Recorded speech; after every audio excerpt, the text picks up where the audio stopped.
Hello, and welcome back to the Compassionate Curiosity Podcast, a space where we explore the messy, beautiful, challenging project of being human. I'm your host, Rachel, a women's wellness coach and yoga and mindfulness teacher at Tranquilo Pa Wellness.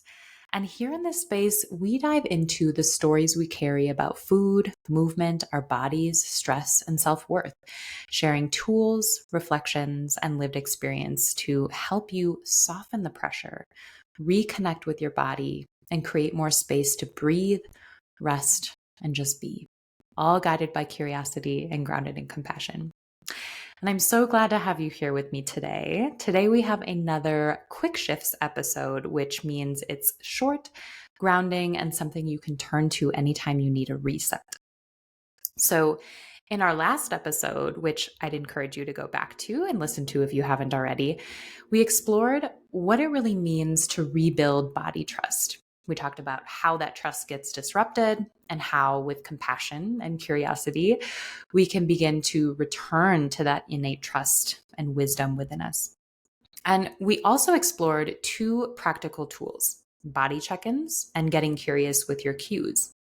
These two complement each other in powerful ways because noticing your physical sensations opens the door to exploring what those sensations might be trying to tell you. So today, we're going to take that a step further. We're going to explore some examples of what those physical sensations might actually look and feel like and what they might be saying. Because once you begin to slow down and listen to your body again, you might notice, okay, I feel this. I sense something's going on here, but I don't really know what it means. And this is super common because if you've spent years, even decades, tuning out your body's signals, or if you were never taught how to interpret them in the first place, this can feel like learning a new language. And that's okay. You're not behind, you're not broken, and you're definitely not alone. So today, we're going to take that curiosity and turn it into a Body Cues 101 session, something simple, grounded, and supportive to help you start noticing and interpreting the signals your body is sending you. And so, before we dive in, as always, I want to invite you to take a minute with me here to recenter ourselves, to connect with our bodies, to ground ourselves. And so, if you're safe and able to, I invite you to gently close your eyes and just start by taking a deep breath in through your nose and letting out a long breath through your nose. And do one more like this at your own pace.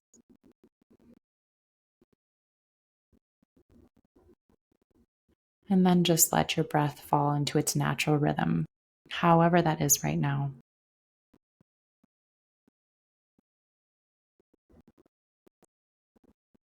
And just notice how the in-breath and the out-breath feel in your body.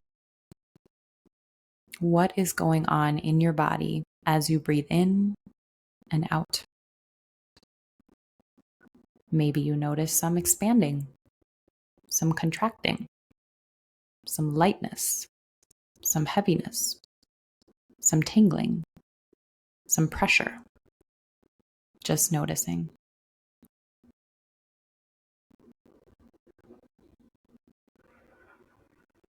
And now shift your attention to your feet. Just notice how they feel against the ground or whatever surface they're against. Just notice that connection, however it is.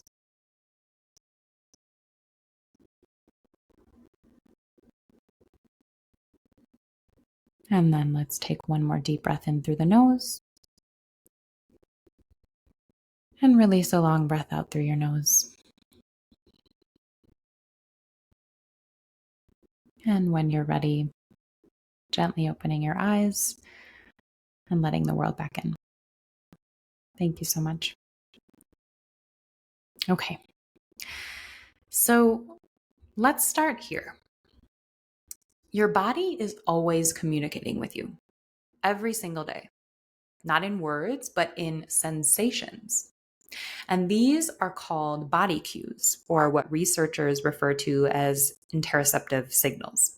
These are the internal messages that arise from within and help you understand your physical and emotional needs. So, some examples of those are hunger, thirst, fatigue, a pounding heart, a tightening in your chest, the flutter in your stomach when you're nervous, the lump in your throat when you're trying not to cry. All of these are cues from your body. And when you learn to notice them and respond, especially with kindness, you begin to rebuild body trust, which we took a deeper dive into in the last episode. Now, a quick note here. These cues can vary from person to person. What feels like anxiety in your body might show up completely different for someone else.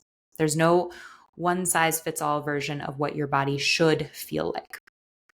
And if you're noticing that it's hard to identify these cues or that you've gotten used to overriding them, again, you are not alone in that. So many of us have been taught for years to disconnect, whether through stress, trauma, diet culture, or the constant pressure to perform and produce and do.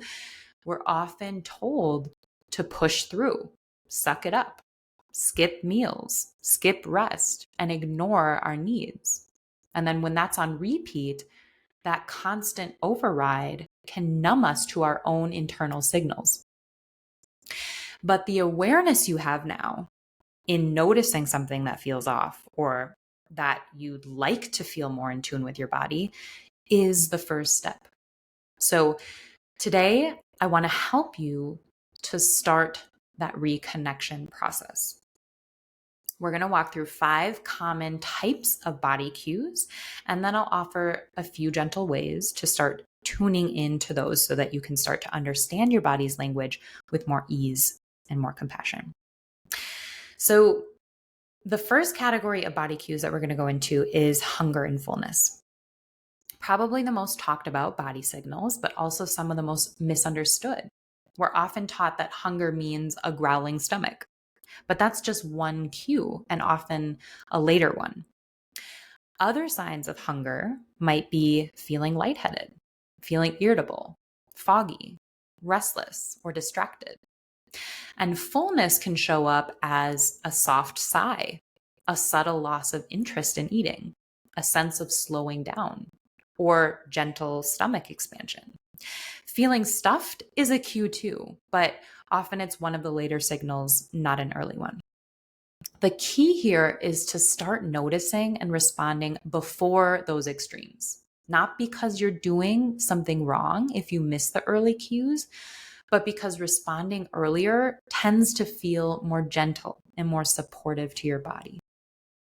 Waiting until you're ravenous or uncomfortably full can feel chaotic or dysregulating, not because you failed, but because your body didn't get the steady, consistent care it was hoping for. And the more you practice responding to those softer nudges, the subtle cues, the more ease, stability, and self-trust you create in your relationship with food and your body. According to intuitive eating authors Evelyn Tribole and Ellis Resch, these cues are part of your body's natural regulatory system. Feeling full doesn't mean you've done something right or wrong, and feeling hungry doesn't mean you've done something right or wrong either. These are just body signals. They're neither good or bad. They're simply your body communicating with you. They're invitations to respond. And so every cue is worth noticing with curiosity and care. So if you felt disconnected from these, you can begin with simple check-ins. Ask yourself before meals, mid-meal, and after, what sensations do I notice in my body right now? Does anything feel tight, heavy, hollow, tense, relaxed? You're just tuning in here. You're not trying to fix or change anything, and no judgment with whatever it is that you do sense and feel. You're just noticing, just observing, just gathering information. Our second category is fatigue and energy cues. This one is tricky because most of us are used to powering through exhaustion until we crash. But true body awareness means recognizing the quieter signs, the ones we're often conditioned to overlook. So, fatigue might show up as heavy limbs, slowed thinking, eye strain, yawning, or sighing often. And it's also helpful to know that not all tiredness is the same. Sometimes you're physically tired. Sometimes you're mentally drained, like your mind feels foggy, your focus slips, and it's like your brain just has nothing left. And other times you might feel overstimulated, like your thoughts are racing, your senses are on high alert, and even small tasks might feel like too much. And sometimes what you're feeling is deeper, long haul fatigue, what we might recognize as burnout. Each of these might call for a different kind of support, maybe movement, maybe stillness, maybe space. There's no one right way to respond, but every version of tiredness is worthy of care and attention and compassion. And a need for rest doesn't always mean a nap. It definitely could be, but it also might mean just taking a pause, stretching, stepping outside, or closing your eyes for 10 seconds. Even a moment of stillness can help your nervous system reset. And the key here, as I will continue to remind you, you don't have to earn rest by reaching a breaking point. So start by paying attention to when your energy naturally ebbs and flows, what times of day you tend to feel most alert, and when you tend to dip. But recognizing also that even those patterns can shift. Your energy might change with your cycle, the seasons, your stress levels, your sleep, or just the rhythm of life. The variability doesn't mean anything's wrong. It just means you're human. That is your body's rhythm talking, and it's worth listening to. The third group is our stress and overwhelm cues. So when your nervous system starts revving up, like when you're feeling anxious, overwhelmed, or overstimulated, it shows up in your body first. You might notice a tight chest, shallow or rapid breathing, tension in your jaw or shoulders, a racing heart, fidgety hands or feet. These are all signs that your nervous system is likely activated, signaling a shift into fight or flight mode. And while that's not bad, it's a cue that your system might need a little downshift. And this is where grounding tools like deep breathing or even placing your hands on your heart or your belly can help you signal safety to your nervous system. And if you're looking for more simple ways to ground yourself in those moments, I walk through 5 of my favorite tools in episode 24 on the 5 simple tools to ground yourself when you're spiraling. And I'll link in the show notes if you want to check that out too. And so the more familiar you become with how stress shows up in your body, the more you can support yourself through it. So for now, just practice noticing. What happens in my body when my mind starts racing? Our fourth group is safety and discomfort. So your body also speaks to you through boundary cues, those subtle internal signals that something feels off, something feels unsafe or out of alignment.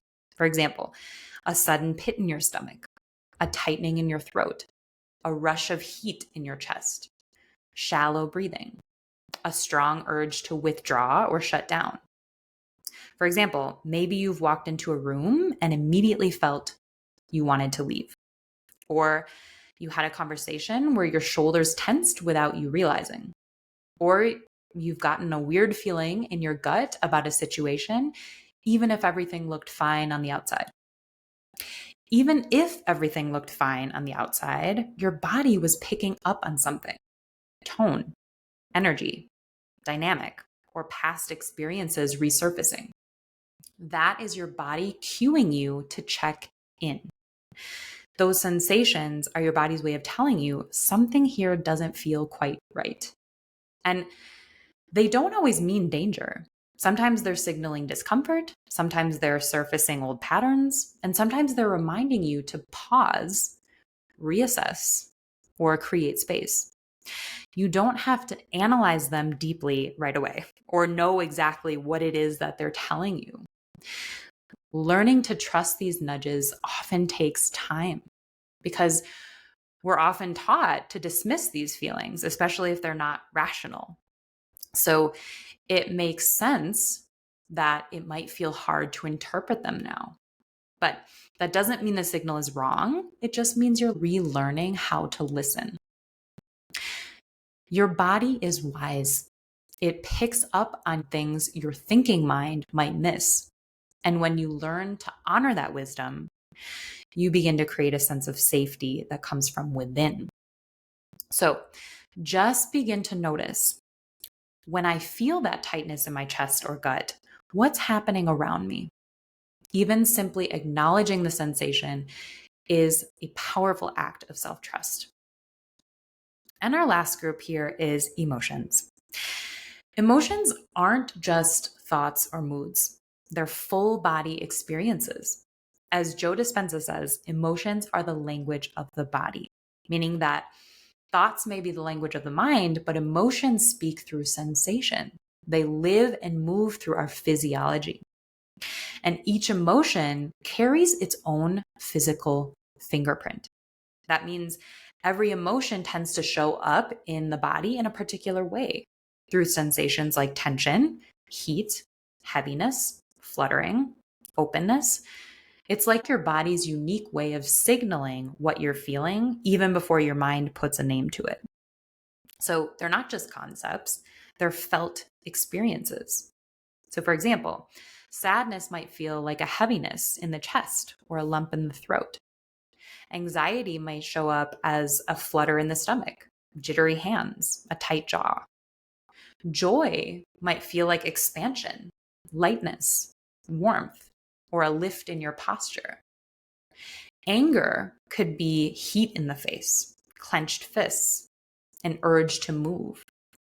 Shame might feel like shrinking, avoiding eye contact, or a pit in the belly. According to Joe Dispenza, when emotions, especially survival-based ones like fear, shame, or guilt, are left unprocessed, they get memorized by the body. So they become a part of our identity, stored in our tissues, nervous system, and posture, which influences how we show up in the world. But by noticing these emotional cues, naming them, feeling them, and honoring them, we begin to disrupt those old patterns and we give ourselves more freedom and choice with how to respond to them.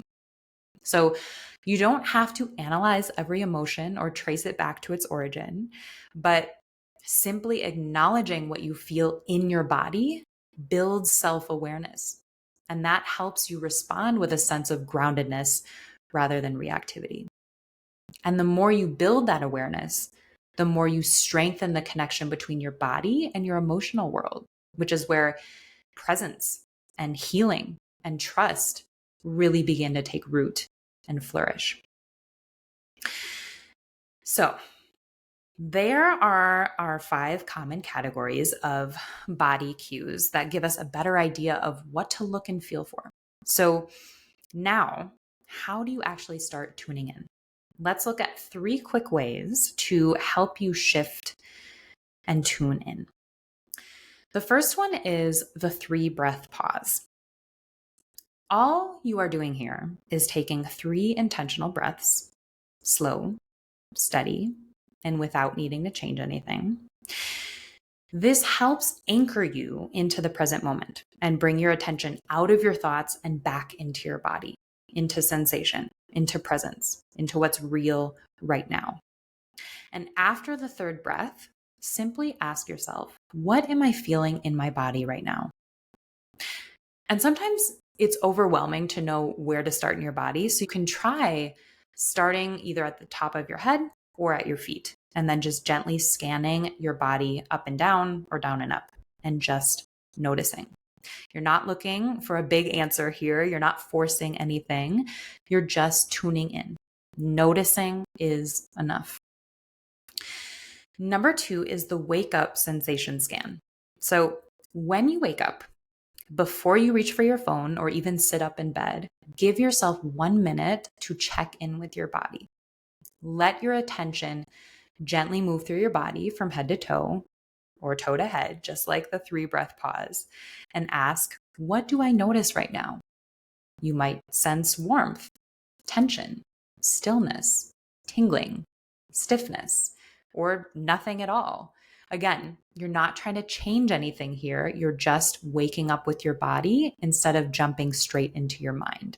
It's a simple way to start the day with connection instead of correction, by being with your body and not trying to fix it. And the last one is the body thank you.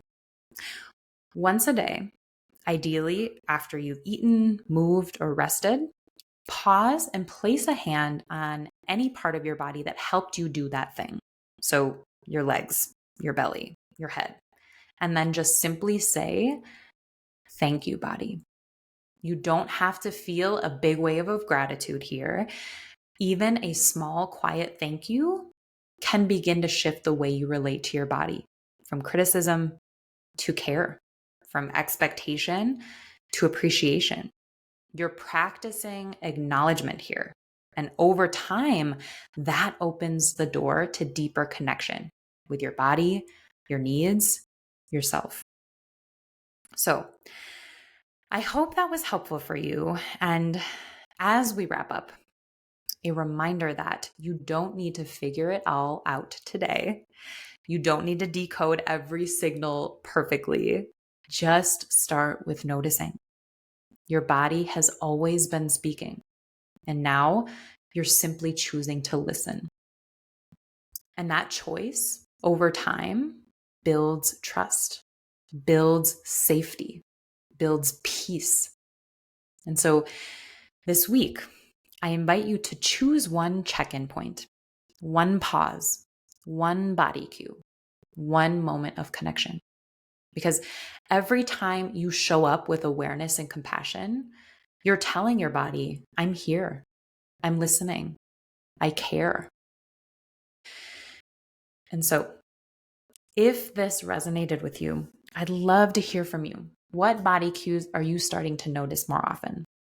And if there's someone that popped into your head while listening to this episode who you thought could benefit from this message, I'd encourage you to share this episode with them. Send some of that love on over to them. And if you are looking for more personalized support with building body trust and compassion, I will link in the show notes where you can explore coaching support and other resources to support you. And you're always welcome to join us in the free Compassionate Curiosity community, which is a space for us women to stay connected, supported, and curious together as we move along this journey of deepening our relationship with our bodies and ourselves. And I will also link below in the show notes as to how to do all of that as well. And if you've been finding the show helpful and empowering, I'd be so grateful for you to follow the show and leave a quick rating or review. That helps others find this space as well. And I want to thank you so much for being here with me today and for your beautiful willingness to explore. And until next time, my dear, may you know that you are not alone.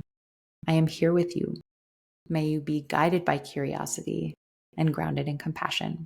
Sending you love, light, and gratitude today and always.